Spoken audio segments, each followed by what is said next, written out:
आप सभी अच्छे और प्रसन्न होंगे। चलिए आज हम पढ़ते हैं पाठ 15 लोक गीतों की सुवास। करते हैं इस लेख की शुरुआत। लोकगीत परंपरा से चले आए वे गीत हैं जिन्हें विभिन्न सामाजिक अवसरों पर सामूहिक रूप से गाया जाता है। इनमें हमारे रीति रिवाज, परंपराएं व आचार विचार प्रतिबिंब होते हैं।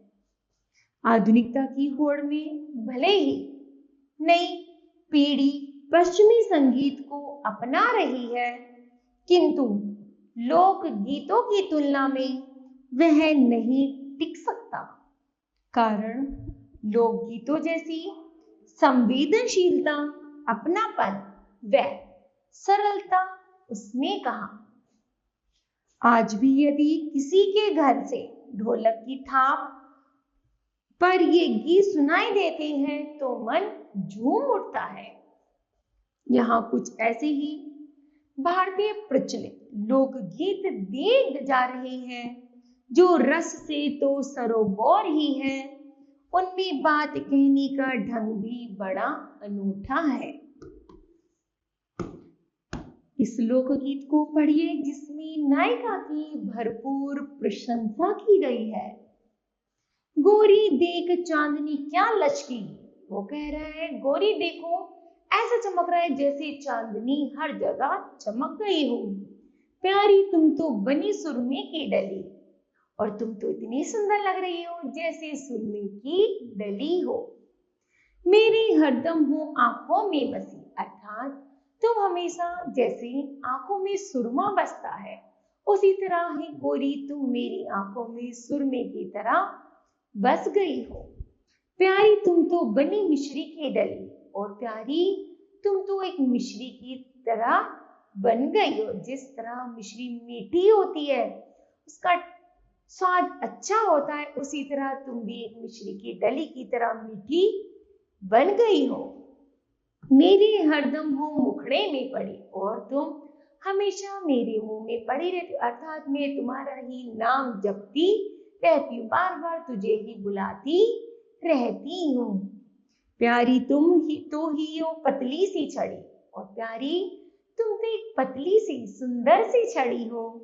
मेरे हरदम हो हाथों में पड़ी, जो तुम हमेशा हाथों में लेती हो। जैसे बुजुर्ग हो जाने पर जब एक बूढ़े बुजुर्ग को एक छड़ी की आवश्यकता होती है चलने के लिए, उसी तरह तुम मेरे लिए एक छड़ी के समान हो जो हमेशा मेरे हाथों में पड़ी रहती हूँ।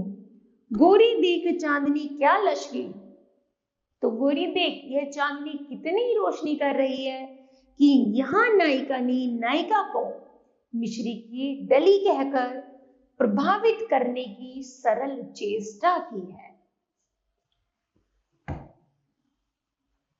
इस अगले लोकगीत में एक स्त्री अपने पति से लंबी पारदी बालों में डालने की चुटिया मंगा रही है। आधुनिक कहलाने वाली नई पीढ़ी को यह मांग कुछ अटपटी लग सकती है, किंतु इसमें बसा अनुराग बड़ा सच्चा और सरल है।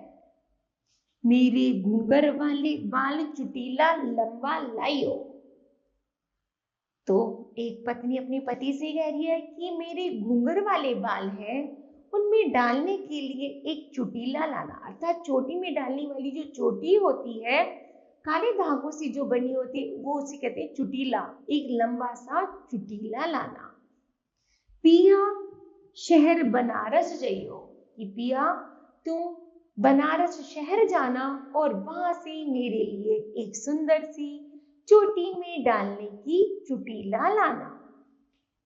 अच्छी सी साड़ी लइयो, पहरियो अपने हाथ, चुटीला लंबा लइयो, अर्थात वो कह रहे हैं जब तुम बनारस जाओगी तो बनारसी मुझे वहां से एक सुंदर सी साड़ी लाना, और उस सुंदर सी साड़ी को आप मुझे अपने हाथों से पहनाना, और साथ में जो चुटीला लाओगे उसे मत भूल जाना, उसे अर्थात लंबा लाना।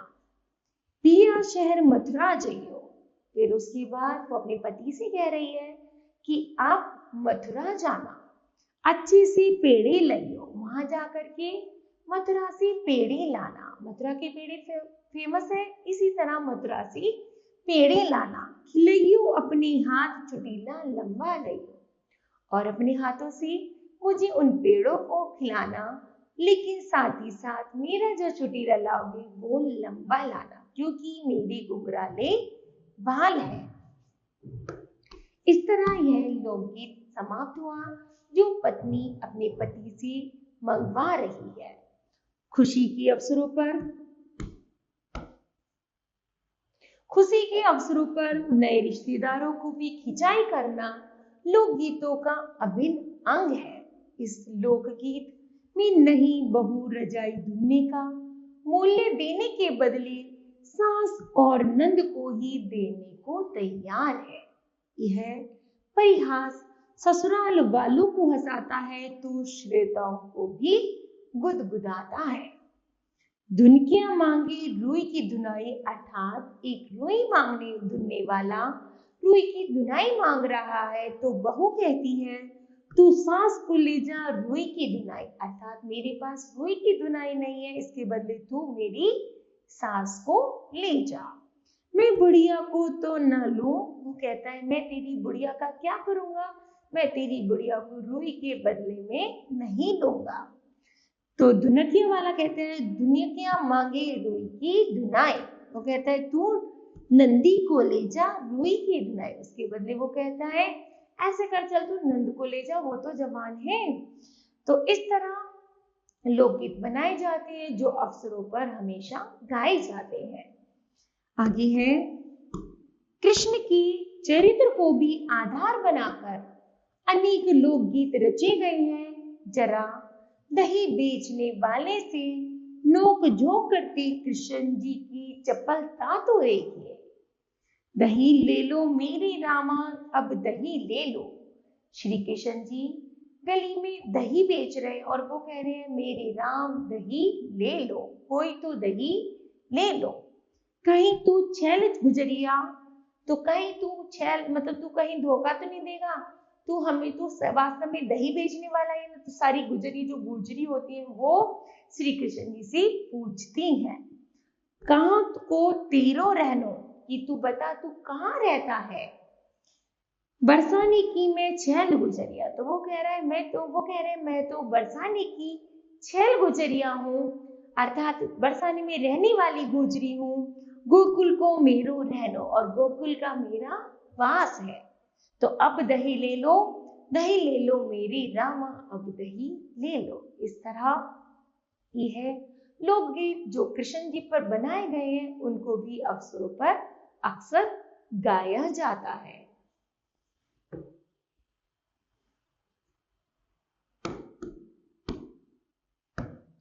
आंख ढाक के पात मंगाओ, दही में तेरे चाखू। वो कह रहा अच्छा ऐसे करो, ढाक के पत्तों पर इस दही को रख दो, चलो चक्कर देखते हैं कि ये दही खट्टी है या मीठी है। दही तो तेरी खट्टम खट्टी, वो चक्कर कहते हैं दही तो तेरी बिल्कुल ही खट्टी है। बोल तेरी मीठी अब दही लो, वो कह रहे पर तेरे बोल तो बड़े मीठे मीठे हैं, दही ले लो मेरी रामा दही ले लो। कृष्ण द्वारा मटकी फोड़े जाने का प्रसंग भी लोक गीतों में काफी सुनने को मिलता है।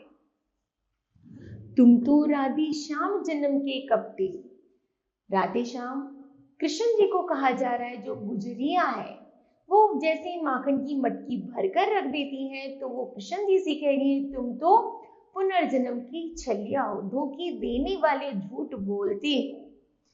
पनिया भरन में घर से निकली, जैसे ही मैं पानी भरने के लिए घर से निकलती हूँ वैसे ही मेरी गागर क्यों सिर से पटकी, वैसे तुम मेरी गागर को डला मारकर फोड़ देते हो, अर्थात उसको पटक करके फोड़ देते हो। दही बेचन में घर से निकली, यदि मैं कभी दही बेचने के लिए घर से निकलती हूँ तो फोड़ो मेरी दही की मटकी, तो तुम मेरी दही की मटकी को भी फोड़ देते हो। भारत में रिवाज है कि भाभी के आगमन पर बहन भाई से द्वार रुकाई का नेक मांगे। उस समय की हंसी खुशी इन लोक गीतों में छलकी छलकी जा रही है।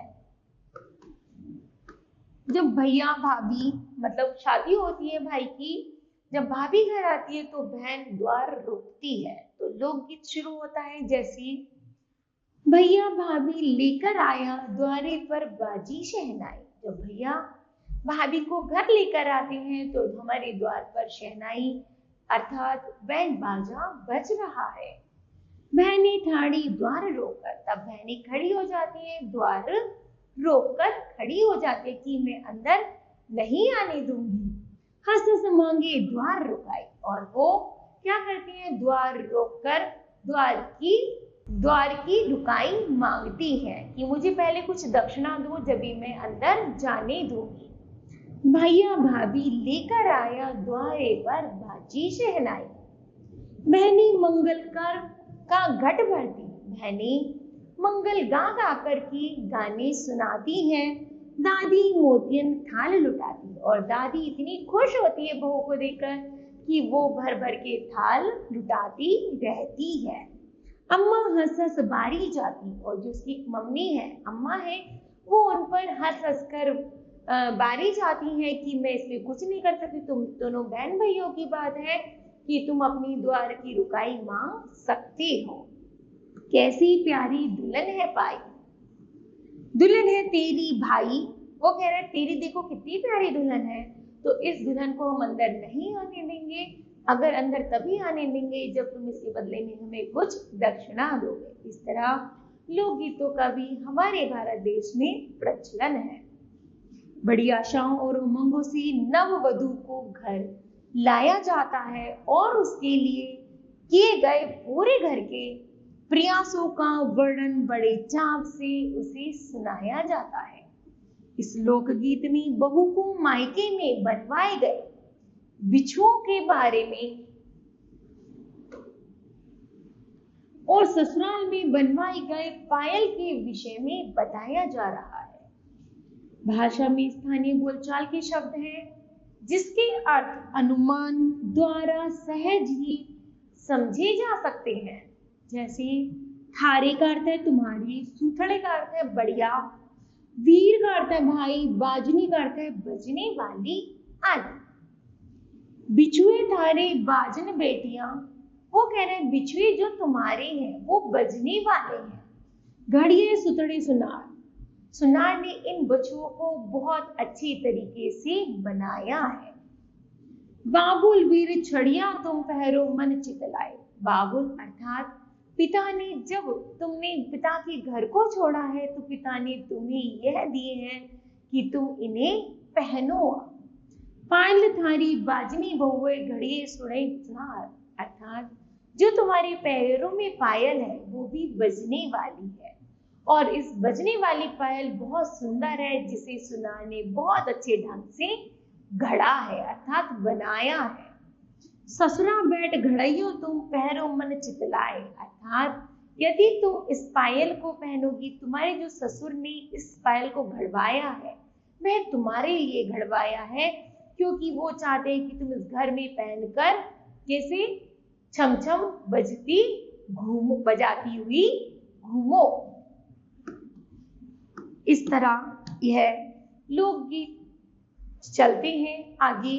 लोकगीतों की यह सरिता लगातार बहती ही रहती है, राह में आने वाली हर रुकावट को तोड़कर और प्रेम व आत्मीयता की लहरों से हमें भिगो जाती है। इस तरह यह पाठ समाप्त होता है कि इसमें लोकगीतों का पूरा आनंद है। तो मुझे आशा है बच्चों यह पाठ आप सभी को समझ आया होगा। धन्यवाद।